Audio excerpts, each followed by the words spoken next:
ఉత్తర ప్రచుర రీతిగా వాక్యం చదివిన సహోదరికి, అలాగే పత్రిక వాక్య భాగము సువార్త పాఠాలు చదివినటువంటి సహోదరికి కూడా హృదయపూర్వక వందనాలు ప్రభు పేరట తెలియజేస్తున్నారు. ప్రభునందు ప్రియమైనటువంటి దేవుని పిల్లలారా, కాలంలో మనము పరిగెత్తలేని పరిస్థితి. కాలం అతి వేగంగా తన పనిని తాను జరిగిస్తుంది. కాలాలు సమయాలు ప్రభు యొక్క ఆధీనంలో ఉన్నవి అనే సంగతి నేను జ్ఞాపకం చేస్తున్నాను. ఈరోజు మన ధ్యానము, మన అంశము విలాపము, క్రయింగ్ ఇంగ్లీష్లో, లేకపోతే షారో. క్రయింగ్ అంటే ఏడ్చుట, షారో దుఃఖించుట, ఏడ్చుట, లెమెంట్ విలాపము, గ్రివింగ్ దుఃఖము అనే పదాలు వీటికి ఇవ్వబడ్డాయి.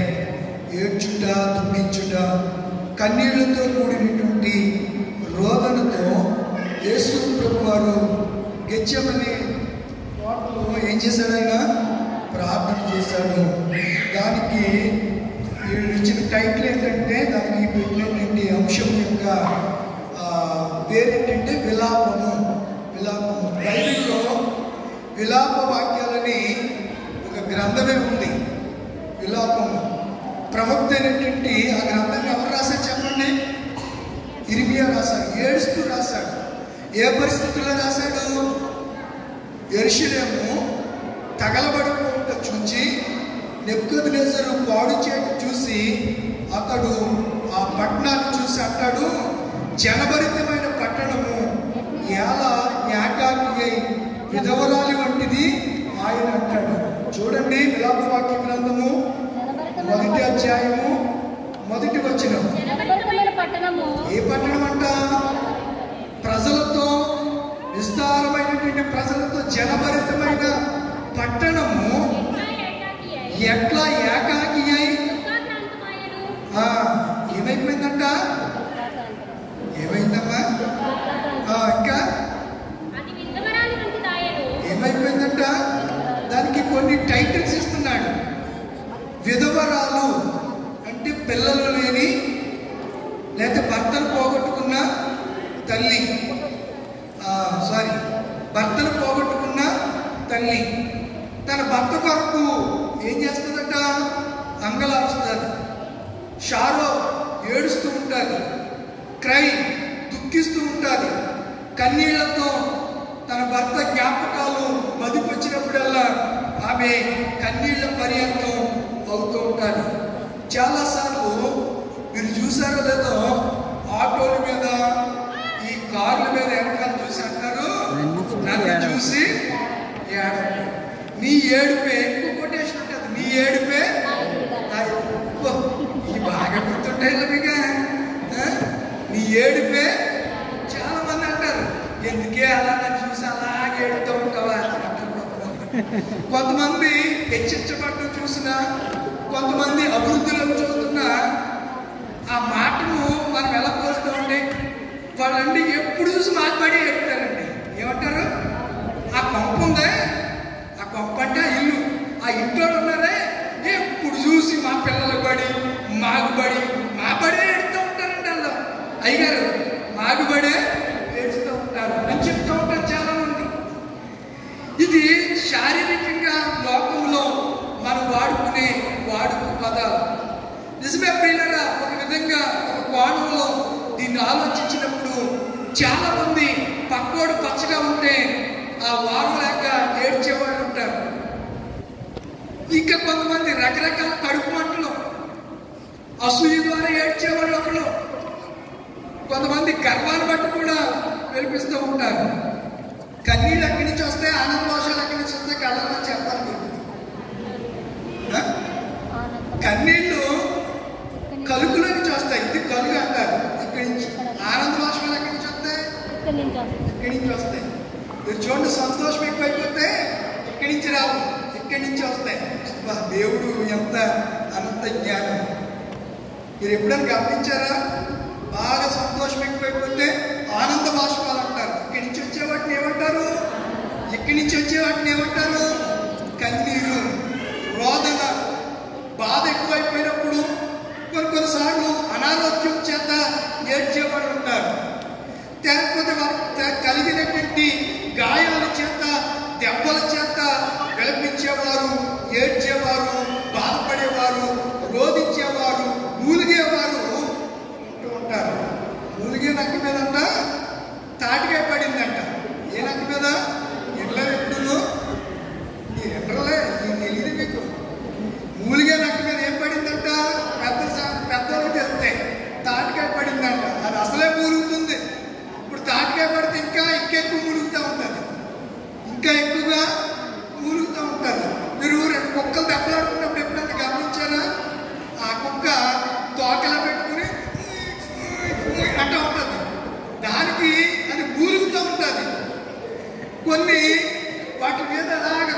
గమనించారో లేదో.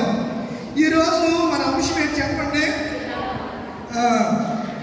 ఇప్పుడు చాలా మందికి దేవదూతలు జెండర్ తెలియక జెండర్ అంటే ఆడ మగ తెలియట్లేదు, ఏది పడితే అది మాట్లాడుతున్నారు.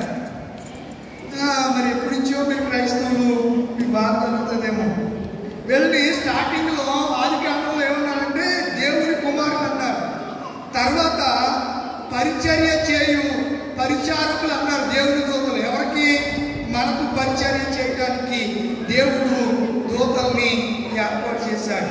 కనుక మనకి ఇవ్వాలనుకున్నటువంటి పరలోకాన్ని దేవుడు దూతలకు లోబర్చని కారణం చేత అపవాదైనటువంటి సాతానుడు తిరుగుబాటు చేశాడు. మీకు అర్థమవటానికి, ఆ జన్మ గురించి అర్థమవటానికి నేను మీకు ఒక వాక్యాన్ని బైబిల్లో చూపించడానికి నేను ఇష్టపడుతున్నాను. మత్తయి రాసిన సువార్త 4వ ఈరోజు మన అంశం కూడా అదే. ఆయన గెత్సేమని అంటే నూనె గానుగా అని అర్థం. అక్కడ తన శిష్యులతో పాటు వెళ్ళి ఏం చేస్తున్నాడు? విలపిస్తున్నాడు, చింతిస్తున్నాడు. మనం పాడే కదా, ఎంతో చింత యేసు నాకు మరణమంత. ఆయన చింతపడుతున్నాడు, దుఃఖాక్రాంతుడవుతున్నాడు, విలపిస్తూ ఉన్నాడు, కన్నీరు కారుస్తూ ఉన్నాడు, రోదన చేస్తూ తండ్రికి విజ్ఞాపన చేస్తున్నాడు. చూడండి మత్తయి సువార్త 4:3.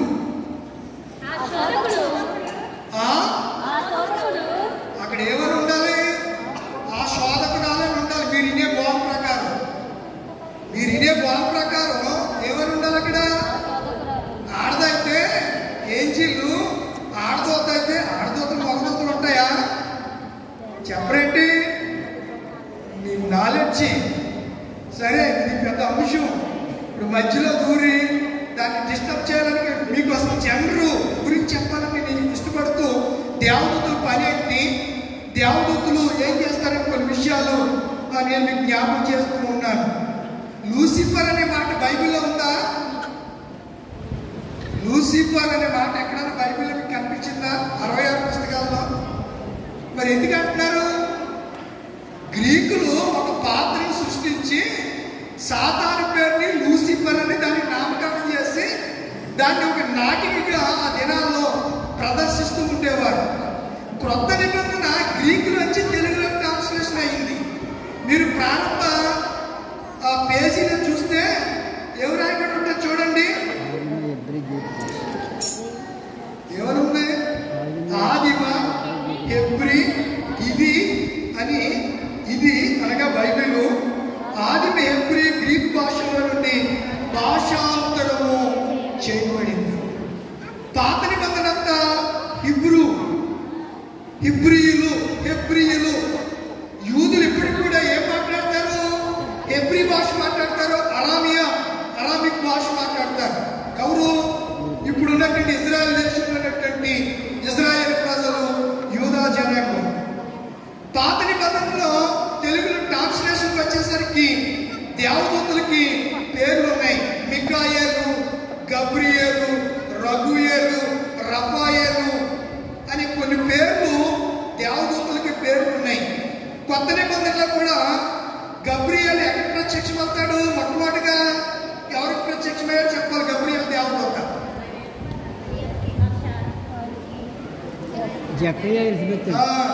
ఎలిజబెత్ కూడా కాదు. ఆ మాట చెప్పండి, ఎక్కడ ప్రత్యక్షమయ్యాడు? దోపమేత అంటే ప్రత్యక్షమయ్యాడు. అంటే ఎక్కడ? దేవుడి మందిరంలో ప్రత్యక్షమయ్యాడు. ఎవరు ప్రత్యక్షమయ్యాడంటే? ప్రత్యక్షమయ్యింది అంటే ఆడదే. ప్రత్యక్షమయ్యాడు అంటే అక్కడ ఏమనుంది? గబ్రియేలు అని దేవదూత ప్రత్యక్షమయ్యను అని రాస్తుంది. అక్కడ చాలా క్లియర్గా. ఎక్కడ? లోకసువార్తలో ఉంటుంది ఆ మాట. తర్వాత రెండవది ఎవరికి ప్రత్యక్షమయ్యాడు? గబ్రియేలు దూత. అంతకుముందు ఎవరికైనా ప్రత్యక్షమయ్యాడా? పాత నిబంధనలో దానియేలుకి ఇద్దరు దేవతలు ప్రత్యక్షమయ్యాడు. ఒకరు గబ్రియేలు, రెండవది మికాయేలు. మికాయేలు అపవాదితో మధ్యాకాశంలో ఏం చేశాడు? యుద్ధం చేశాడు. ఎందుకు చేశాడంటే గబ్రియేలు దానియేలు దగ్గరికి వస్తున్నాడు. మీరు దానియేలు గ్రంథం 9-10 అధ్యాయాలు చూస్తే చాలా స్పష్టంగా అర్థమవుతుంది. వినండి, అమూల్యమైన అంశం. వస్తా ఉంటే ఈలోపు మధ్యాకాశంలో ఎవడున్నాడు? శోధకుడైన అపవాది ఉన్నాడు. రాకోకుండా గబ్రియేలుని అడ్డగించాడు. 24 రోజుల పాటు భూమి మీదకి రాకోకుండా ఆఫ్ చేసేసాడు. ఎవరిని? గబ్రియేలుని. దానియేలు కాదు, గబ్రియేలు దేవదూతను రాకోకుండా దేవుడి దగ్గర నుంచి దానియేలు దగ్గరికి గబ్రియేలు దేవదూతను దేవుడు పంపిస్తే రాకోకుండా మధ్యాకాశంలో గబ్రియేలు దేవదూతని సాతాను అపవాది వారించాడు. రోజులు అయిపోతున్నాయి. అప్పుడు దేవుడు ఎవరిని పంపించాడు? మికాయేలు పంపిస్తే మికాయేలుతో అపవాదితో యుద్ధం చేస్తుంటే గబ్రియేలు ఎవరి దగ్గరికి వచ్చాడు? దానియేలు దగ్గరికి వచ్చాడు. అప్పటికే ఆయన ఉపవాసం ఉండి క్షీణించిపోయాడు. అతన్ని ముట్టి తట్టి లేపి బలవంతుడు కమ్మని చెప్పాడు. ఎవరు?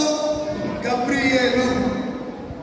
మికాయేలు యోధ పత్రికలో కొత్త నిబంధనలో కూడా కనపడతాడు. మనకి ప్రకటన గ్రంథం 13వ అధ్యాయంలో కనపడుతూ ఉంటాడు. వీళ్ళందరూ కూడా దేవదూతలు. దేవదూత కాదు, దేవదూతలు, దేవుని పరిచారకులు అంటాడు ఎబ్రీ రాసినటువంటి పత్రికలో. ఇప్పుడు ఆ శోధకుడు యాక్చువల్గా మీరు అనుకుంటున్నట్టు, మీరున్నటువంటి మాటలు బట్టి ఏమి రాయాలి? అక్కడ శోధకురాలని రాయాలి మీరున్న బోధ ప్రకారం. మరి ఎలా ఎందుకు రాశారు? ఎక్కడ నా శోధకురాలని ఎక్కడన్నా ఉందో బైబిల్లో 60 పుస్తకాల్లో? వాక్యం అండి, మాటలు కాదు. శోధకుడు. ఇంకో మాట మీకు చెప్తాను. యోహాను సువార్త స్వయం యేసు ప్రభు చెప్పిన మాట. యోహాను సువార్త 8వ అధ్యాయము 44వ వచనం. వాడు ఎవడంట? తండ్రి అనేది ఆలింగమా మగలింగమా? చెప్పండి. ఒక మీరు కొత్తగా పేరెట్టారు మా అమ్మకి తండ్రి అని చెప్పండి. ఇలా ఏమనుంది అక్కడ? మీరు నా పిల్లలు కాదురా, ఆ శోధకుడు అపవాది పిల్లలుగా మీరు మారిపోయారు. మీరు మీ తండ్రి యొక్క అపవాది మీ అమ్మ ఆశలు నెరవేర్చుకున్నారు అని రాయాలి. రాశాడా? ఒకవేళ మీరు అనుకున్నట్టు ఆ లింగం అయితే అలా రాయాలి. ఏమంటున్నాడు అక్కడ? మీ తండ్రి అయిన అపవాది సంబంధులు వాడి దురాశలు నెరవేర్చుకోరు. వారు వాడా ఆమె ఇంకేమన్నా రిఫరెన్స్ తట్టుకోలేరు మీరు. ఆది నుండి వాడు. ఒకవేళ మీరు అనుకుంటున్నట్టుగా పదే ఎందుకు చెప్తున్నారంటే, మీరు అనుకుంటున్నట్టుగా ఒకవేళ ఆది నుండి అది నరహంతుకు రాలని రాయాలి. మీరు అనుకుంటే లింగం అయితే లింగ దర్శనం పాపనాశనం అన్నారంట.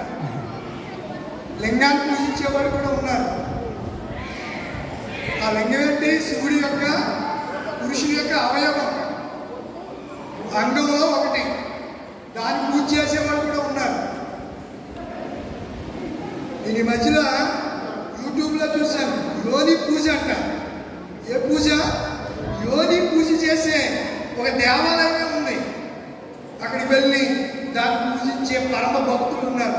ఎంత భయంకరమైనటువంటి అపవాది దుష్టుడైనటువంటి సాతాను ఏ రీతిగా మనుషుల్ని మభ్యపెట్టి మాయ చేసి తప్పుడు బాధల్లో తీసుకుని వెళ్ళి అరాచకాన్ని సృష్టిస్తూ తిన్నగా తన మార్గంలోకి తీసుకెళ్లి నిత్య నాశనానికి తీసుకుని వెళ్ళిపోతున్నాడు.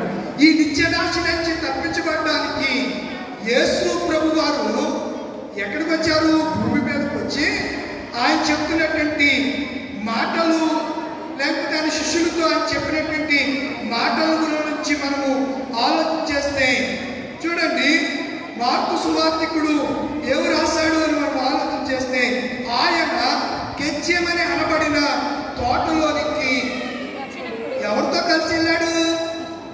ఎంతమంది తీసుకెళ్ళాడండి తోటలోకి? చెప్పండిరా. 11 మంది తీసుకెళ్ళాడా?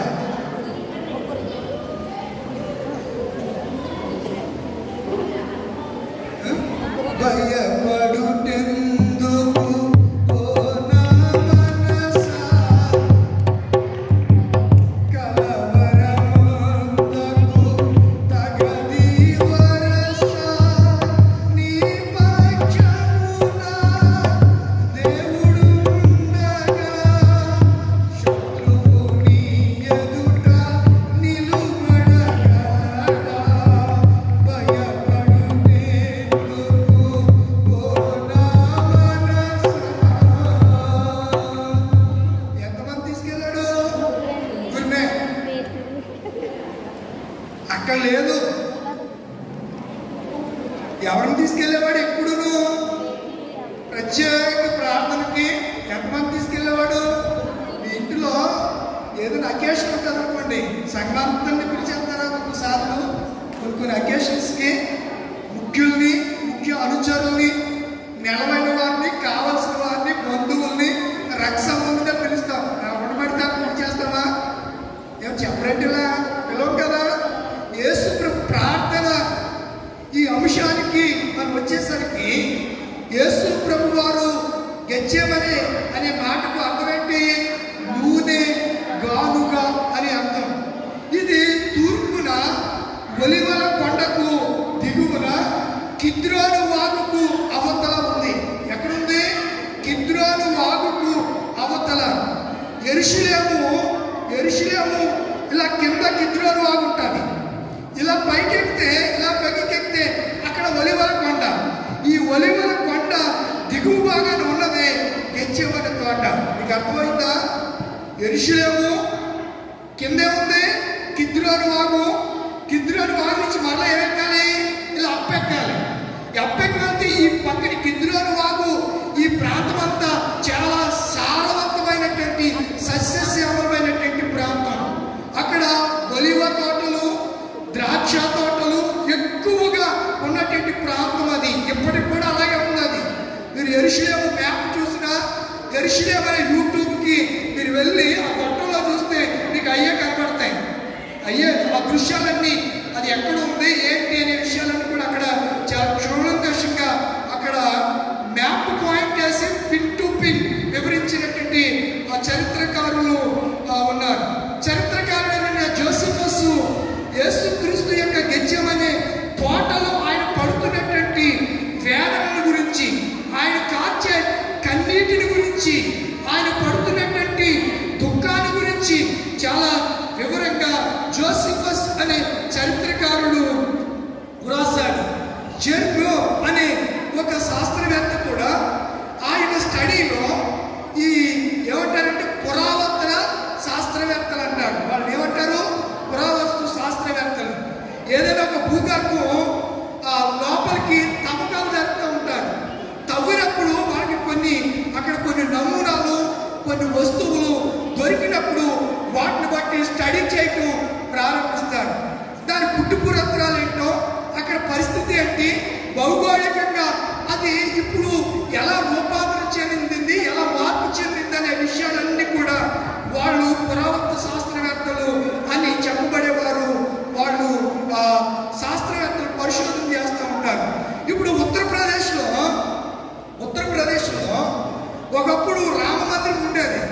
దాన్ని పడగొట్టేసి అక్బర్ చక్రవర్తి ఏం చేశారు చెప్పండి?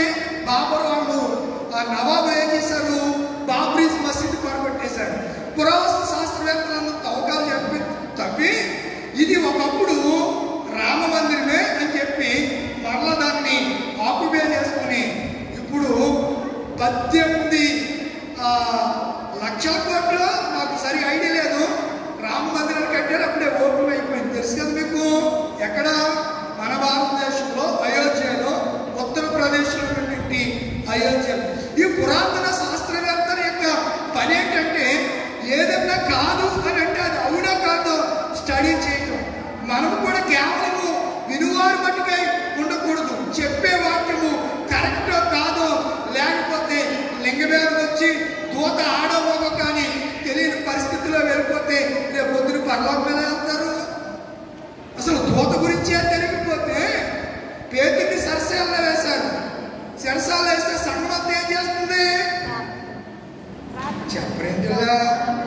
ప్రార్థన చేస్తుంది. ఇప్పుడు పరలోకంలో ఉన్న దేవదూత ఎక్కడికి వెళ్ళాడు? వెళ్ళిందన్నా చెప్పండి, ఎక్కడికి వెళ్ళాడు? చెరసాలకు వెళ్ళి చెరసాల తలుపులను వాటిని విప్పదీసి ఊడగొట్టి అందులో ఉన్నటువంటి చెరసాలలో ఉన్న పేతుర్ని ఎక్కడికి తీసుకొచ్చేసాడు? సంఘం ఎక్కడైతే మార్కు మరియా ఇంటిలో ప్రార్థన చేస్తుంటే అక్కడికి తీసుకొచ్చి నిలబెట్టి అంతర్ధానం అయిపోయాడు దేవుని దేవదూత. అప్పుడు పేతురు ఏం చేస్తున్నాడు? తలుపు కొడుతున్నాడు. ఓ చిన్న పిల్ల, ఇలాంటి పిల్ల, దాని పేరే పేరు రోదే. ఏం పేరు చెప్పండి? రోదే అనే చిన్నది అమ్మారు. ఆ సమయంలో కూడా వాళ్ళందరూ కన్నీరు కాస్తున్నారు, దుఃఖిస్తున్నారు. ప్రభువా, నీ సేవకుడైనటువంటి పేతుర్ని చెరసాలలో వేశారు, రేపొద్దున హేరోదు క్రూరుడు ఏం చేసేస్తాడో ఏంటో అని భయాందోళనకు గురవుతూ రేపు పేతురి పరిస్థితి ఏంటని వారు దుఃఖముతోను కన్నీరుతోను రోదనముతోను ఏడ్పులతోను దివారాత్రులు వారు ప్రార్థన చేస్తున్న సమయంలో పేతురు వచ్చి తలుపు తప్పితే రోదైన చిన్నది విని వాళ్ళతో అంటుంది, పేతురు వచ్చేసాడని చెప్పి. వీళ్ళకి పిచ్చిది అనుకున్నారు వాళ్ళు. పేతురు రావడం అంటే పేతురిని ఎక్కడ వేసేసారు? చెరసాలలో వేసినప్పుడు పేతురు వాళ్ళు తలుపు తీశారు. జరిగిన విషయాలు ఇలా నేను వెళ్ళాను, దేవదూత నన్ను తీసుకొచ్చాడు, ఇలాగే విడిచిపెట్టి వెళ్ళిపోయాడు. అంటే దేవుని దేవదూతలు యేసు ప్రభు వారు కూడా ఒకనొక సమయంలో పేతురుతో అంటాడు, ఏంటి పేతురు, నువ్వేంటి కత్తిని చేతిలో ఉందని ఇష్టానుసారంగా కత్తికి పని చెప్తున్నావు, త్వరలో పెట్టు. ఇప్పుడు నేను నా తండ్రిని వేడుకుంటే 12 సేనా వ్యూహాలు 77,000 మంది సైనికులు ఇప్పుడే ఇక్కడికి హఠాత్తుగా ప్రత్యక్షమవుతారు. ఆయన పేరే సైన్యములకు అధిపతి యెహోవా. కోటాను కోట్ల దేవదూతలు ఉన్నారు. ఎప్పటి నుంచో పరిశోధనలు చేస్తున్నారు ఈ శాస్త్ర ప్రపంచం. వారినే గ్రహాంతర వాసన అంటుంది ఈ శాస్త్రం. లేకపోతే ఈ దేశ నాయకులు కానించి ప్రపంచ శాస్త్రవేత్తలు, నాసా శాస్త్రవేత్తలు, ఖగోళ శాస్త్రవేత్తలు, వీళ్ళందరూ గెలాలియో కానించి కపర్నకస్ కానించి అందరూ పరిశోధనలు చేసుకుంటూ వస్తున్నారు. అక్కడ ఉన్నటువంటి ఆకాశంలో ఉన్నటువంటి ఏలియన్స్ గురించి. ఏలియన్స్ అంటే గ్రహాంతర వాసం. ఈ గ్రహానికి సంబంధించి ఇదే గ్రహము భూగ్రహం. భూమి మీద మాత్రమే ఎవరుంటారు? మనుషులకు నివాస యోగ్యమైన భూగోళము అంటాడు యోగు గ్రంథంలో. భూమి మీద కేవలము మనుషులే నివసిస్తారు. అక్కడ ఏముండదు? ఆక్సిజన్ ఉండదు. మధ్యాకాశానికి వెళ్తే ఏముండదు? ఆక్సిజన్ ఉండదు. Zero gravity. ఇంకా అక్కడ మన గురుత్వాకర్షణ శక్తి ఉండదు. డార్విన్ ఏం చేశాడు చెప్పండి? డార్విన్ యాపిల్ పండు కింద పడితే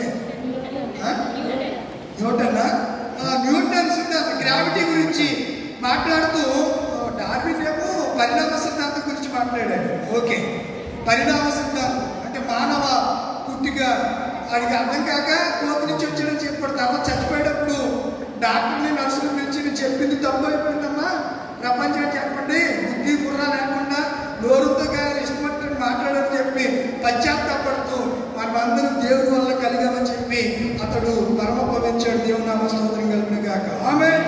కనుక ఎవరైనా సరే యేసు దగ్గరికి వచ్చి ప్రణమిలవలసిందే.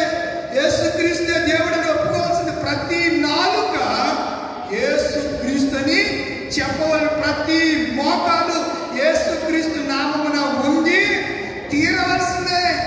దేవుని ప్రజలారా, ప్రియమైన దేవుని పిల్లలారా, కనుక మనము ఆలోచన చేయగలిగితే ఈరోజు మన ధ్యానాంశము నేను ఎందుకు చెప్పాను ఇంతవరకు దేవదూత గురించి మీకు అర్థమై ఉంటుంది.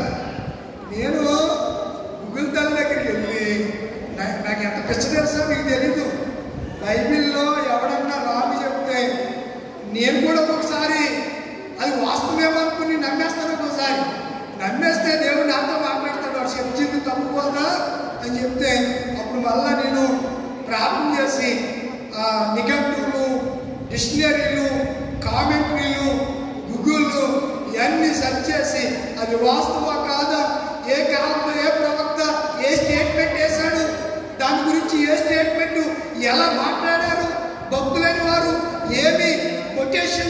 వచ్చేసారు. ఇవన్నీ మరలా జాగ్రత్తగా క్షుణ్ణంగా ఆలోచన చేసి పెద్ద నోట్స్ ఈ దేవదూతల గురించి 20 పేజీలు షీట్ చాట్ అంటే మొత్తం ఆ గూగుల్లో ఉన్న దాన్ని మొత్తం తీస్తే 20 పేజీలు వచ్చింది. ఏకంగా దేవదూతలు అనే సబ్జెక్ట్. అసలు దేవదూతలు ఎవరు? ఒకప్పుడు దేవుని కుమారులు నరుల కుమార్తెలు చక్కని వారిని చూసి వచ్చి ఏం చేసుకున్నారంట? పెళ్లి చేసుకున్నారంట. దేవుడికి ఏమొచ్చేసింది? కోపం వచ్చేసింది. పాత నిబంధనలో అలా ప్రస్తావించబడింది వాళ్ళ ప్రస్తావన. అలా దేవదూతల ప్రస్తావన ప్రారంభించబడి కొత్త నిబంధనకు వచ్చేసరికి దేవుడు వాడిని ఏం చేసేసాడు? పరిచారకులుగాను వాయుసేన అంటారు వాళ్ళని. వాయుసేన అంటే వైమానిక దళం అనుకున్నారు కదా మీరు.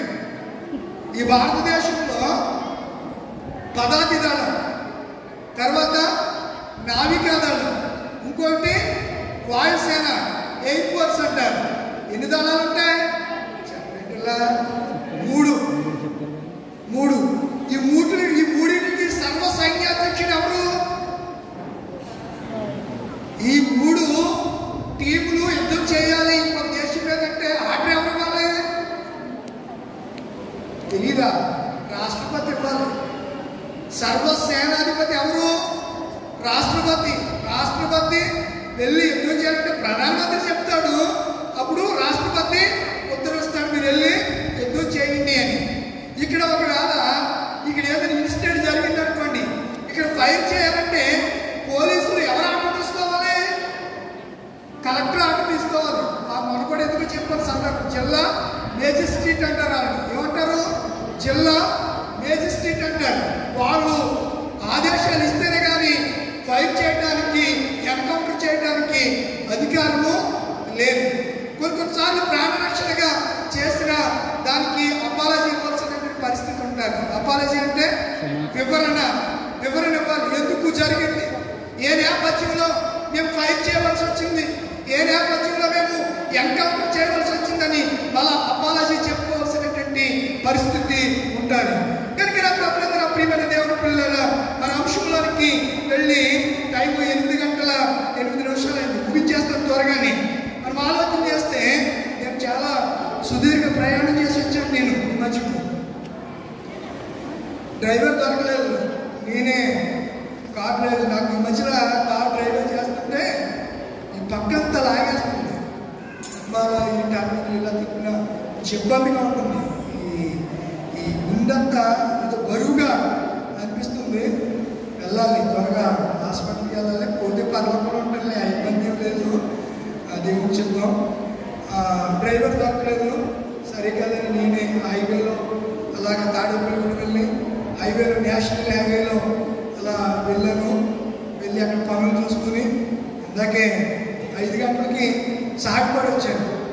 5 నుంచి మళ్ళా 6 ఒక అరగంటలో మళ్ళా మేము వచ్చేసాను.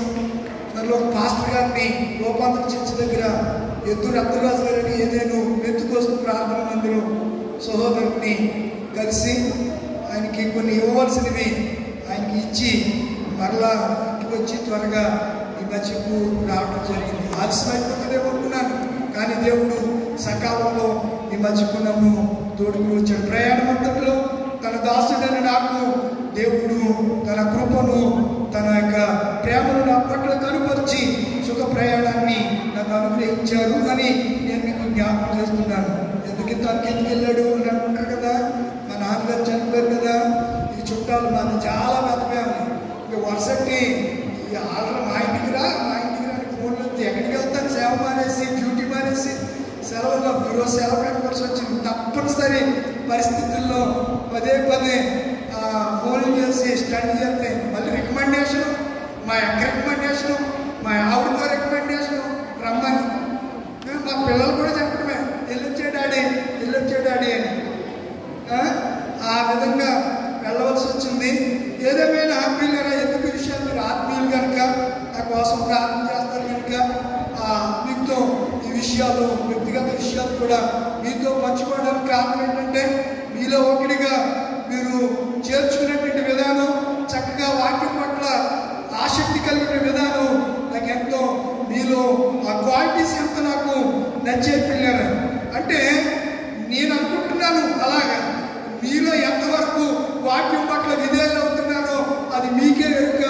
దేవుడికి తెలుసు. ఎవరు అంతరంగం ఏంటో, అంతరంగాన్ని కలుగు చేస్తుంది, అంతరేంద్రియాలను కలుగు చేస్తుంది. ఈ మానవ నిర్మాణ కారకుడు ఎవరు అనగా మన ప్రభు అయిన యేసు. ఆయన హృదయ రహస్యాలన్నీ తెలుసు. దేవుని నామ స్తోత్రం కలుగునుగాక. ఆమేన్. మన అంతరంగంలో ఆలోచనలన్నీ అంటాడు ఒక చోట, నీకు తలంపు పుట్టక మునిపే నాకు తెలుసు అని అంటాడు ఆయన. నీ హృదయంలో తలంపు రాకమునిపే, థాట్స్ రాకమునిపే, ఏం ఆలోచిస్తున్నావో, ఏం తలస్తున్నావో ఆయనకి సర్వము నెరిగిన సర్వాధికారి, సర్వము నెరిగిన సర్వాధికారి ఆయన. కనుక ప్రభునందున ప్రియమైన దేవుని పిల్లలారా, దూతలు ఏ జెండర్కి సంబంధించిన వాళ్ళు? అర్థమైందా? కంపెనీస్ ఆడదన్నారు కానీ బయట వెళ్ళి నవ్వుపోతారు, ఈ మాటలని నవ్వుతారు. వాళ్ళు అసలు దెయ్యాలను పూజించేవాళ్ళు, ఆడవాళ్ళు పూజించేవాళ్ళు. మీరు కూడా అలా చేసి అలా చేస్తే మిమ్మల్ని చూసి ఏం చేస్తారు? మేము చేసేది ఒకటే, ఏముందేంటి మీరు చేసేది ఏంటి, మేము చేసేది ఏంటి? అసలు భారతదేశంలో 33 కోట్ల దేవతలు ఉన్నారంట. దేవుళ్ళు ఎన్ని కోట్లు ఉన్నారు? 30 దేవతలు, దేవుళ్ళు అన్నవాడు వారు 33 కోట్లు ఉన్నారు. మనం దేవత సంతానం కాదు, అమ్మ సంతానం కాదు, తండ్రి సంతానం. మరి ఎవరిలో నుంచి వచ్చాము? తండ్రిలో నుంచి వచ్చిన వారు. తండ్రిలో నుంచి తల్లిలోనికి వచ్చి భూమి మీదకి వచ్చిన వారు, అంతేగాని డైరెక్ట్గా తల్లి నుంచి వచ్చిన వారము కాదు. బీజము క్షేత్రము, బీజా నుంచి క్షేత్రములోనికి, క్షేత్రములో నుంచి భూమి మీదకి వచ్చిన వారు అనే సంగతిని మీరు గ్రహించాలి. కనుక ప్రభునందున ప్రియమైనటువంటి దేవుని పిల్లలారా, ఈరోజు మన ధ్యానాంశంలోనికి వెళ్ళి కొన్ని సంగతులు క్షుణ్ణంగా త్వరితగతిగా ఆ అంశాన్ని నేను క్లోజ్ చేయడానికి నేను ఇష్టపడుతూ ఉన్నాను. ఏం చెప్పండి? విలాపము అంటే లేమెంట్ అంటారు, ఏడ్చుటను క్రైయింగ్ అంటారు, దుఃఖించుటను షారో అంటారు. ఈ అన్ని పదాలన్నీ ఒక సముదాయం, ఒకే వృత్తములో ఉన్నటువంటి పదాలు, ఒకే పదానికి సంబంధించినటువంటి పదానికి సంబంధించినటువంటి విపరీతమైనటువంటి వాక్యాలు కాదని, దానికి అనుగుణమైనటువంటి మాటలని నేను మీకు జ్ఞాపకం చేస్తున్నాను. మానవుడిగా ఈ లోకానికి వచ్చిన యేసు ప్రభు వారు మరణమగునంతగా దుఃఖములో నా ప్రాణము మునిగి ఉన్నది. నా ప్రాణం ఎందులో మునిగిపోయింది? దుఃఖంలో మునిగింది.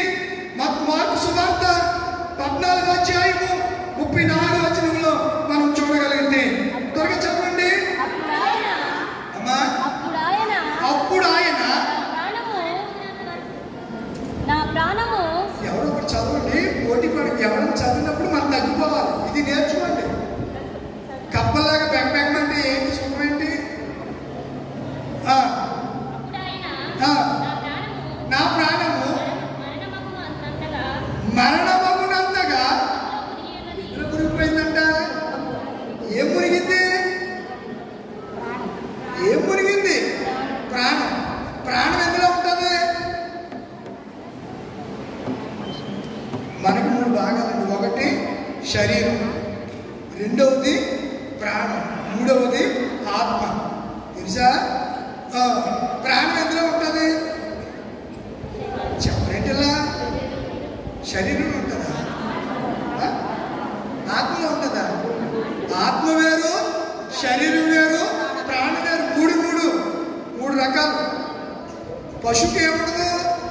శరీరం, ప్రాణం ఉంటుంది. ఏముండదు? ఆత్మ. మనకేముంటాయి? శరీరము, ప్రాణము, ఆత్మ. ప్రాణం దేంట్లో ఉంటుందని అడిగాను, చాలాసార్లు చెప్పాను నేను. రక్తంలో ఉంటుంది ప్రాణం. ప్రాణం ఎందులో ఉంటుంది? అమ్మ నర్సు గారు, సిస్టర్, చెల్లి రాజీ, నిన్నే రక్తదానం చేయండి. మీరు బ్లడ్ బ్యాంక్ వెళ్ళి చూస్తే కొటేషను బ్లడ్ బొట్టెలా వేస్తే కింద ఏముంటుంది చూడండి, రక్తదానం చేయండి ప్రాణదాతలు. ఆయన ఉన్నాడు కదా ప్రముఖ హీరో చిరంజీవి గారు, బ్లడ్ బ్యాంక్కి ఆయన కూడా ఏం చేస్తున్నాడు?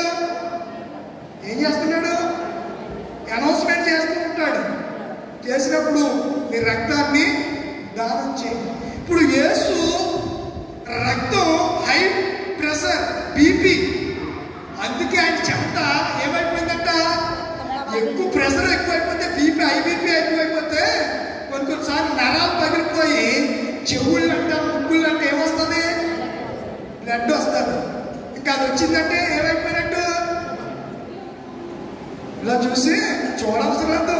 ఆ రక్తం ముక్కులంట చెవులంట రాగానే పరదేశులము ప్రియులారా మన పరము ఇది భయమేస్తుందా? ఇంకెప్పుడైతే ఆ బ్లడ్ కనబడిందో ఇంకంతే సంగతి. అంటే ప్రాణం అనేది ఎందులో ఉంటుంది? ఇప్పుడు యేసు ఏమంటున్నాడు?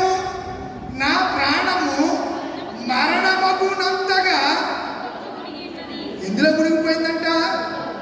దుఃఖములో మునిగిపోయింది. బాధతో నా హృదయం వ్యాధన చెందుతుంది. హై ప్రెషర్ బీపీ 180 లేదా 200కి బీపీ బ్లడ్ పర్సంటేజ్ వేగంగా అది వెళ్తుంది అనుకోండి, ఏమైపోతుంది? రక్తం చెమట రూపంగా బయటకు వచ్చేస్తుంది. యేసుప్రభుకి జరిగింది అదే. ఆయన ఎంత ప్రార్థన చేశాడు. గెత్సేమనే తోటలో అనేక మార్లు ఆయన ప్రార్థన చేసిన సందర్భాలు ఉన్నాయి. కొంతమంది తమ స్నేహితుల కొరకు వెలిపించారు, కానీ యేసయ్య అయితే మన కొరకునే ఆయన మరణమగునంతగా దుఃఖపడుతూ గెత్సేమనే తోటలో ఆయన ఏం చేశాడమ్మా? చెప్పండి రా బాబు, ఏం చేశాడు? ప్రార్థన చేశాను అనే మాట నేను మీకు జ్ఞాపకం చేస్తున్నాను. హెబ్రీ రాసిన పత్రిక 5వ అధ్యాయం 7వ వచనంలో, హెబ్రీ రాసిన పత్రిక 5వ అధ్యాయం 7వ వచనం. అమ్మా, ఎవరు శరీరధారి అయిన దినాలు? ఎవరు? యేసయ్య శరీరధారిగా మనలాగా ఆయన 33.5 సంవత్సరాలు ఉన్నప్పుడు ఏంటంట? మహారోదనతోను కన్నీళ్లతోను ఎవరిని? యేసయ్యను మరణము నుండి రక్షింపగలవానికి ఏం చేశాడంట? ఆయన ప్రార్థనలను సమర్పించి ఉన్నందున ఎలా ఉంటే అంగీకరించబడ్డాడు. చాలా మంది అనుకుంటున్నారు ఎలా ఉన్నా అనుకుని అంగీకరించేద్దాం అనుకుంటున్నారు చాలా మంది. దేవుడు ఏమంటాడు తెలుసా? మీ దేహము దేవాలయము పరిశుద్ధాత్మకు ఆలయం. అంటే కొంతమంది తెలియక ఆ పరిశుద్ధ స్థలంలోకి వెళ్ళకూడదు, అక్కడ దేవుడు ఉన్నాడు. ఏమి వాక్యాన్ని నేర్చుకుంటున్నారు? కదిలే ఆలయంలో నీలో ఆయన దేవుడు ఉంటాడరా? సొలొమోను దేవాలయం కట్టితే ఏమన్నాడు చెప్పనా? చూడండి, అపోస్తలుల కార్యములు 7వ అధ్యాయంలో, అపోస్తలుల కార్యములు 7వ అధ్యాయము 7వ అధ్యాయము. అంటే మీరు ఎక్కడి నుంచి చదివితే అర్థమవుతుందంటే, ఎక్కడి నుంచి చదవాలంటే 35 వచ్చిన ఇశ్రాయేలీయులారా, ఈ మనుషుల విషయమై యాకోబు యొక్క ఎక్కడి నుంచి 46 వచ్చిన 46 అతడు దేవుని దయ పొంది యాకోబు, అతడు అనగా దావీదు గురించి మాట్లాడుతున్నాడు. తర్వాత అతని కుమారుడు సొలొమోను గురించి మాట్లాడుతున్నాడు. దేవుని యాకోబు యొక్క దేవుని నివాస స్థలము కట్టగోరను. అయితే సొలొమోను ఆయన కొరకు మందిరము కట్టించాను. దావీదు కట్టాలనుకున్నాడు. ఎవరికి? మందిరాన్ని. ఎవరు కట్టాలనుకున్నాడు? 6 బయట వర్ణాలు కళ్ళములో గుడారములో ఉన్నటువంటి దేవుని మందసాన్ని ఒక మందిరంలోనికి తీసుకురావాలని దావీదు ప్రయత్నం చేసి ఒకప్పుడు తీసుకురావడానికి జననంతటిని పోగేసుకుని వెళ్ళిపోయాడు వర్ణాలు కాలం దగ్గరికి. అంటే ఉజ్జా ఆ రోజు ఏం తోలుతున్నాడో ఈ సమయంలో 2వ గ్రంథం 6వ అధ్యాయం చూస్తే ఉజ్జా ఏం తోలుతున్నాడో? ఉజ్జా ఎవడో? యాజకుడు. క్రొత్త బండి మీద దేన్ని ఎక్కించారు? మాంసాన్ని ఎక్కించారు. వర్ణాలు కళ్ళ దగ్గరకు వచ్చేసరికి ఎత్తుకు ఏం చేయాలంట? కాలు జారితే ఈ చెక్క మందసం పడిపోతే ఈ బండితో ఉజ్జా యాజకుడు ఏం చేశాడు? చెప్పరేంటలా తెలియదా మీకు? చేయి చేసి దాన్ని పట్టుకోపోయాడు. దేవుడు కోపం వచ్చింది, అక్కడే చచ్చిపోయాడు. దావీదు గారి కంగారు వచ్చేసి అక్కడే ఏం చేశాడంటే ఒబేద్యం ఇల్లు ఉంటే ఒబేద్యం ఇంట్లో పెట్టేశాడు. ఎన్ని నెలలు ఉంది అలాగా? 3 నెలలు ఉంటే 3 నెలల్లో ఒబేద్యము ఇమానుయేలాగా చుట్టుపక్కల చుట్టుపక్కల పొలాలు ఇల్లు స్థలాలు అన్ని కొండ మొదలు పెట్టితే ఈ సంగతి ఎవరికి తెలిసిపోయింది? దాని గారికి తెలిసిపోయి అయ్యి బాబాయ్ దేవుడి మనసు వారి ఇంట్లో ఉంటే ఇంత ఆశీర్వాదం వచ్చేస్తుంది, మీకు కుదరదు, ఏమైనా సరే దీన్ని తీసుకొచ్చేసి నేను ఎక్కడైతే మందిరం కట్టాలనుకుంటున్నాడు అక్కడికి తీసుకురావాలని దాన్ని తీసుకొచ్చి అక్కడే పెట్టాడు. అక్కడే సొలొమోను మందిరం కట్టాడు. అదే మోరియా పర్వతం, అదే ఇస్సాకును బలించినటువంటి పర్వతం మోరియా పర్వతం. ఆ పర్వతం మీదే మందిరం కట్టబడింది. మీరు దినవృత్తాంతాల గ్రంథం చదివితే ఆ విషయాలన్నీ మీకు బాగా అర్థమవుతాయి. ఇక్కడ అంటున్నాడు కదా, అతడు దేవునికి మందిరికి లోపలికి వెళ్ళడం టైం అయిపోతుంది కదా. సొలొమోను ఆయన కొరకు మందిరము కట్టించాను. అప్పుడు అయినను ఆ మాట అండర్లైన్ చేసి అయినను దేవుడు అంటున్న మాట, ఆకాశము నా సింహాసనము, భూమి నా మీరు నా కొరకు ఎలాంటి మందిరం కడతారు? నా విశ్రమ స్థలము ఈ మందిరం అనుకుంటున్నారా? ఈ మందిరానికి నన్ను పరిమితి చెయ్యాలని మీరు అనుకుంటున్నారా అని ఇవన్నీ నా హస్తకృత్యములు కావా అని ప్రభు చెప్పుచున్నాడు అని ప్రవక్త పలికిన ప్రకారము సర్వోన్నతుడు హస్తకృత్యమైన ఈ ఆలయములో నివసింపడు. ఇది మన చేతులతో మనం కట్టుకున్న, మనము ఆరాధించడానికి కట్టుకున్న ఈ ఆలయంలో ఆయన నివసింపడు. మరి ఏ ఆలయంలో నివసిస్తాడు? నీ దేహము దేవుని నీలో నివసించడానికి. యేసు ప్రభువారు శిలువ మరణం పొందిందే దేని కొరకు కనుక మనకి మన హృదయంలో ఆయన నివాసం ఏర్పరచుకోవాలని, మనలో ఆయన ఉండాలని, మన ద్వారా ఆయన మహిమపరచబడాలని తండ్రి అభిష్టమైంది. అందుచేత యేసు ప్రభువారు ఈ లోకంలో ఉండగా మహారోదనతోనూ కన్నీళ్లతోనూ తన మరణము నుండి అప్పగించి తప్పించగలిగిన వానికి ఏం చేశాడంట? ప్రార్థనలను యాచన చేసి భయభక్తులు కలిగి ఉండినందునే ఆయన అంగీకరించబడెను.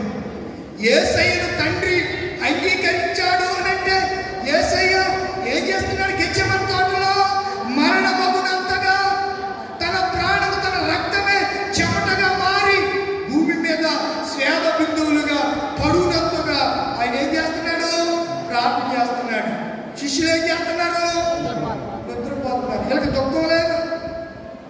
దుఃఖం ఉన్నవాడికి నిద్ర వస్తుందా? బాధ ఉన్నవాడికి నిద్ర వస్తుందా? నేను వ్యక్తిగతంగా నేను అనుభవించిన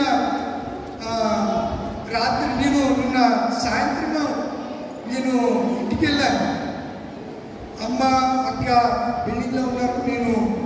మా నాన్న నేనుండే ఇంటికి వెళ్ళాను. నాన్న కూడా అక్కడ ఉంటారు కదా, అక్కడికి వెళ్ళాను. ఆయన ఫోటో ఉంది.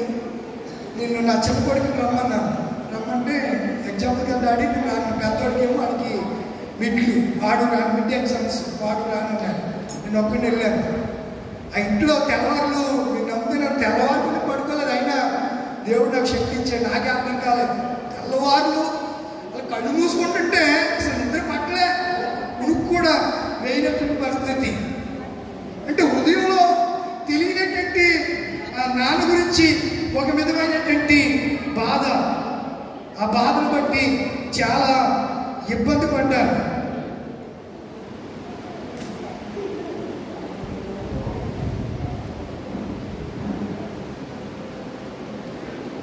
ఈ మధ్యన ఇంటికాడ చేతులు కూడొద్దంటే కంగారు వచ్చేస్తున్నాడు, భయమే అవుతున్నాడు.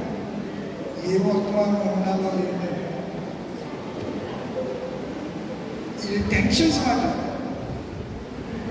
ఈలోపు కారు డ్రైవింగ్ చేస్తున్నాను, మీ ప్రార్థన చేస్తారని చెప్తున్నాను.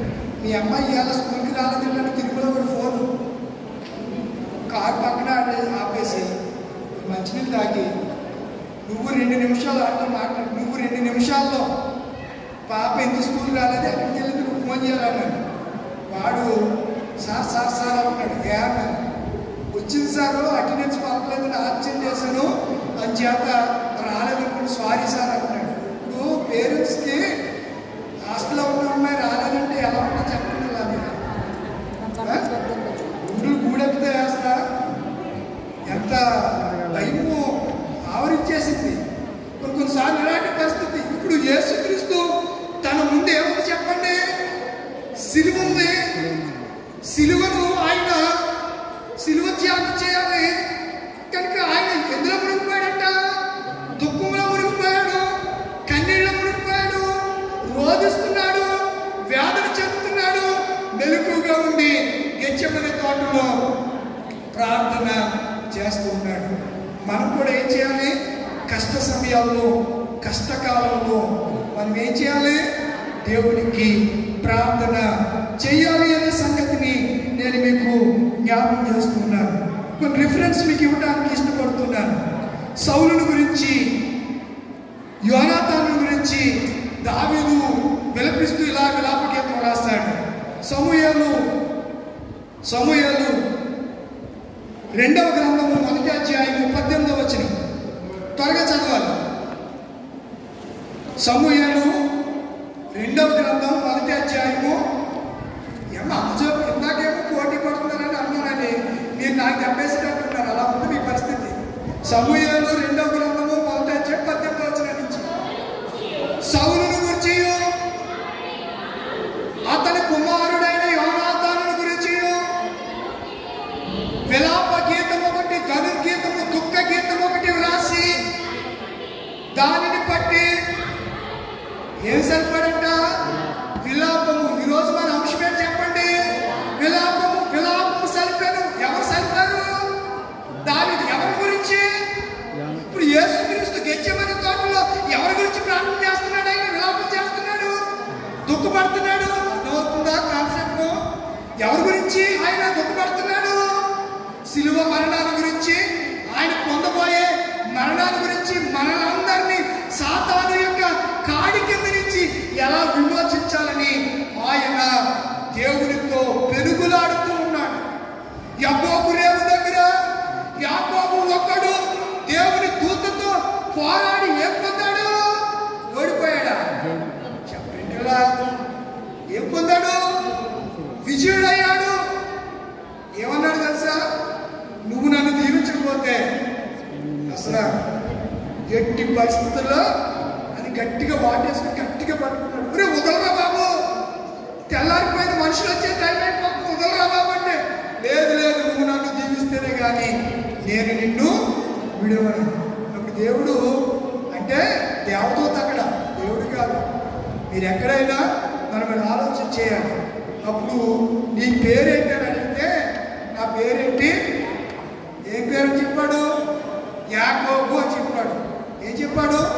అప్పుడు వెంటనే నీ పేరు యాకోబు కాదు ఇశ్రాయేలు చెప్పి, నీ పేరుని బట్టి నేను ఎరిగి ఉన్నాను చెప్పి యాకోబుని ఏం చేశాడు? దేవుడు ఆశీర్వదించాడు. జనములకు తండ్రిగా, 12 గోత్రాలకి తండ్రిగా దేవుడు ప్రపంచంలోనే టెక్నాలజీలోను, అన్ని రంగాల్లోనూ, విద్యారంగంలోను, ప్రతి రంగంలో, మెడికల్లో ఎందులో చూసినా అగ్రగణ్యులుగా ఉన్న ఏకైక దేశం ఇజ్రాయెల్ దేశం. ఇజ్రాయెల్ ప్రజలు, యూదా జనాంగం, యాకోబు సంతతి. ఇప్పుడు దావీదు ధనుర్గీతం రాశాడు. ఎవరి గురించి రాశాడంట? చెప్పరేంజల్లా యోనాతాను దావీదుకి ఏమవుతాడు? యోనాతాను దావీదుకి ఏమవుతాడు? బామ్మద్దు అవుతాడు. అలా బాబా ఎక్కడున్నారు మీరు? సౌలు కూతుర్నే కదా, మేకాలనే కదా ఎవరు చేసుకున్నారు? మీరు వర్షం కూడా తెలియదా మీకు? మోసేసా సౌలు కూతురు మేకాలనే కదా దావీదు చేసుకున్నాడు. ఎప్పుడు చేసుకున్నాడు? గొలియాతుని చంపేస్తే నీ కూతుర్ని ఇస్తాను, ఎవడు చంపుతాడో వాడికి నా కూతుర్ని ఇస్తానంటే ఆ కూతుర్నిచ్చి సౌలు తన కూతురైన మేకాల నుంచి దావీదుకి పెళ్లి చేస్తే, ఇప్పుడు యోనాతాను సౌలు కొడుకు. సౌలు దావీదుకి ఏమవుతాడు? బామర్దులు ఇద్దరు. ఇప్పుడు మాంగారు కోసమును, ఎవరి కోసం? బామ్మద్దు కోసం ఏడుస్తున్నాడు. ఎవరు అంటే బామ్మద్దు కోసం, మాంగారు కోసం ఏడ్చి అల్లుడు ఉన్నారంటే ఏమో మాట్లాడరా? ఏడ్చి వాళ్ళు ఉన్నారా? అత్తగారి కోసం, మాంగారి కోసం ఏడ్చి కోడలు ఉన్నారా? మిమ్మల్ని అభినందించాను. మిమ్మల్ని మా నాన్నగారా, మా అత్తగారు అంటే ఎప్పుడు యాగనిచ్చింది ఏంటి? అది బతుకున్నప్పుడే ఎప్పుడన్నా వచ్చినప్పుడు బయటపడతా, ఎప్పుడన్నా కడుపు చిక్కుంటానంట చెప్పండి, అప్పుడు పడతా. ఏదన్నా కష్టం వచ్చేసిందనుకో, అత్తగారి ద్వారా ఇబ్బంది వచ్చేసింది, అప్పుడు అంటాను అబ్బో మా అత్తగారా అది ఆ సెకండ్ ఇది, దాని గురించి మీకు ఏం తెలిసింటాయి కదా, అది నన్ను ఎన్ని బాధలు పెట్టిందో. మా అత్తగారంటే మామూలు అనుకుంటున్నారా? నాకు కాపురం సరిగ్గా చేయనిచ్చింది అనుకుంటున్నారా? నా మొగుడితో వండిచ్చింది అనుకుంటున్నారా? నా మొగుడు మా అత్తగారి మాటలు ఇది అంతబాగా కొట్టేసేవాడు. నేను వెళ్ళిపోయి 4 రోజులు మా పుట్టింటికాడే ఉండేవాడిని. మళ్ళీ మా ఆయన వచ్చి రాయే బాబు నేను ఎప్పుడు కొట్టను, ఇప్పటికి ఏదో కొట్టి కొట్టలే అని బతుమాని తీసి తెచ్చుకునేవాడు. ఇలా కూడా ఎంతో మంది ఉన్నారు. బైబిల్ చెప్తుంది దావీదట సౌలుని గురించి, యోనాతాను గురించి విలాప గీతం రాశాడట. ఏ గీతం? విలాపం అంటే ఏడుస్తున్నాడు. యోధులు పడిపోయారు. నా స్నేహితుడా యోనాతానా, నేను స్త్రీ కంటే ఎక్కువగా నిన్ను ప్రేమించనురా యోనాతానా, నాకు నువ్వు దూరం అయిపోయావు అని వేదన చెందుతూ తన పరుపు తేలేలాగా ఏడ్చాడంట. ఎవరి కొరకు? ఈరోజు 31వ కీర్తన అంతా అదే. దుస్తులు, శత్రువులు నా మీదకి నన్ను తరుమువారు నా మీదకి వస్తూ ఉంటే, పగవారు నా మీదకి వస్తూ ఉంటే నేను దేవుని సన్నిధిలో ప్రార్థించానని. మరో పాట మీకు జ్ఞాపకం చేస్తాను. 119వ సంకీర్తన 136 వచనం. 119, 136. జనులు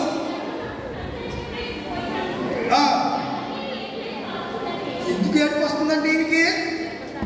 ఏమా ఎవరు పాటించట్లేదు? మీరే. మీరు పాటించట్లేదు, మీరు సరిగ్గా పెట్టలేదు, మేమే ఏడుతున్నారు చాలాసార్లు. మీకు తెలియదు ఆ సంగతి. అంటే మీ ఎదురుకుంటే ఏడవలేము. మీరు సరిగా ఆత్మీయంగా ఇంకా ఎక్కడో ఎల్కేజీ పిల్లల్లా ఉన్నారు.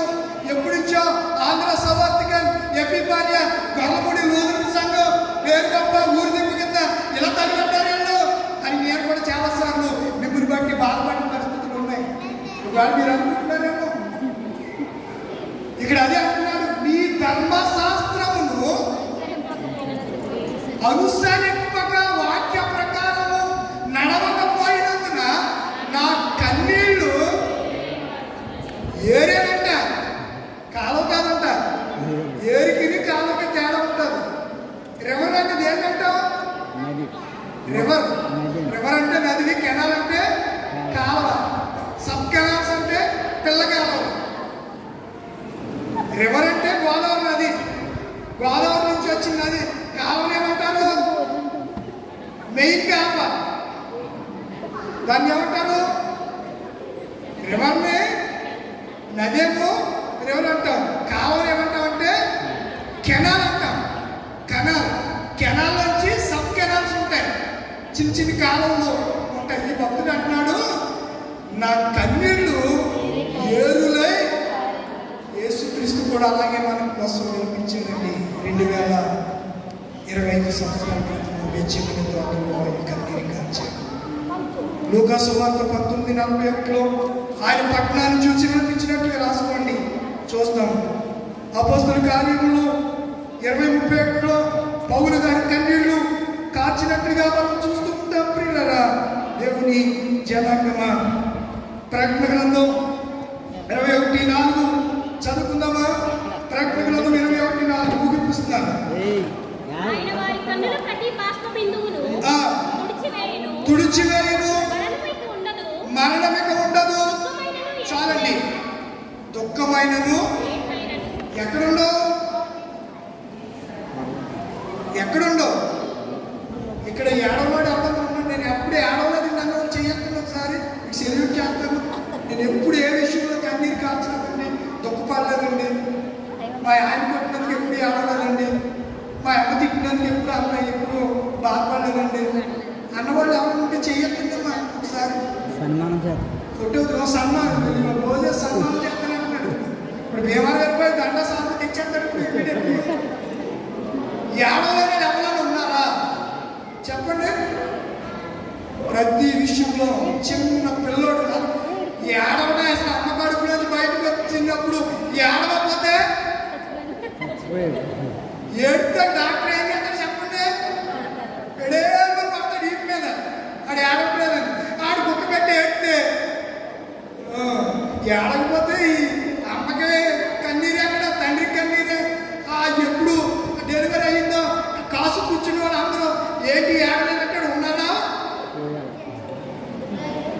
ఉన్నాడా? అది ఈ లోకంలో ఉన్నంతకాలం ఏడిపే. అయితే కంక్లూజింగ్లో చాలా విషయాలు ఉన్నాయి. టైం అయిపోయిందని అట్లన్నీ విడిచిపెట్టేశాను.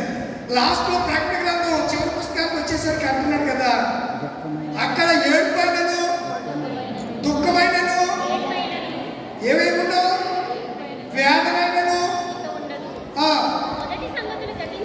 ఇప్పుడు మొదటి సంగతులన్నీ ఏమైపోయినాయి? గద్దించిపోయాయి. ఇప్పుడు పరలోకం వెళ్ళిపోయామనుకోండి, అక్కడ ఏడవలసిన పని లేదు. అమ్మ కొట్టిందనో, నాన్న తిట్టాడనో, స్నేహితురాలు దెబ్బ పొడిచిందనో, ఎవడో ఏదో అన్నాడనో ఏడవలసిన పనే లేదు. ఎవరి దగ్గర ఉంటాం మనం?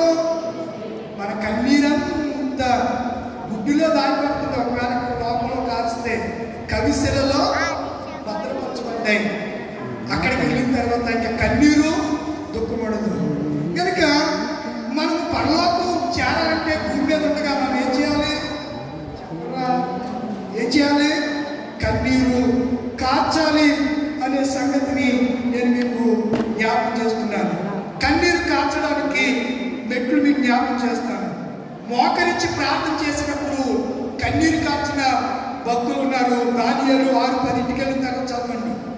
తర్వాత యేసు ప్రభు వారు కూడా మోకాళ్ళ మీద ఉండి ప్రార్థన చేశారు. లూకా సువార్త 22:41. పౌలు మోకరించి ప్రార్థన చేశాడు ఏడ్చుకుంటూ. అపోస్తల కార్యము 20:36-38.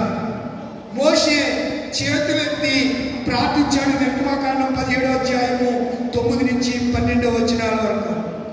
తిమోతితో పౌలు గారు అంటున్నాడు, ప్రతి స్థలములోనూ పురుషులు సంశయాన్ని మాని చేతులెత్తి ప్రార్థన చేయాలి. తర్వాత కీర్తన 21:1 కన్నులెత్తి పైకి కన్నులెత్తి ప్రార్థించాలి. 123:2 కూడా ఆ విషయాలు మనం చూస్తూ ఉంటాం. నెహెమ్యా గ్రంథము 1:4 వారు కూర్చుండి ప్రార్థన చేశారు. యెషయా గ్రంథము 10:1 సాష్టాంగపడి వారు ప్రార్థన చేశారు. లూకా సువార్త 17:16 వారు సాగిలపడి ప్రార్థన చేశారు. ఇలా ప్రార్థన చేసిన వారందరూ కూడా కన్నీళ్లతోనూ మహారోధనతోనూ దుఃఖించారు. వారు కన్నీళ్లు కార్చారు. మనము ఏదో కష్టం వస్తే ఏడుస్తాం. మరలా ఉదయాన్ని అందుకే దాగిస్తాడు. రాత్రి ఏడుకొచ్చిన పగలు ఏమిస్తున్నా నాకు ఆ కన్నీరు అలాగే కారుతూ ఉంటే జలముట్టలుగా మానవులుగా కాచుతూ ఉంటే కళ్ళు కొంతకాలానికి ఏమైపోతాయి? దూరదర్శనే, కళ్ళు కనపడవు. కళ్ళల్లో కన్నీరుకి కళ్ళు ఏమైపోతాయి? మేఘంలాగా మన కళ్ళు కనిపించకుండా పరిస్థితులు ఉంటాయి. కానీ యేసయ్య ప్రతి రాత్రి ఆయన ఏం చేసేవాడు చెప్పండి? తండ్రితో సంబంధం కలిగి ప్రార్థన చేస్తున్నాడు. ఎలా చేసేవాడంట? కన్నీళ్లతో మహారోగంతో దుఃఖంతో ప్రార్థన చేస్తారు. తల వచ్చుతారా, కళ్ళు మూస్తారా? ప్రశస్త రాత్రి షాలో విలాపము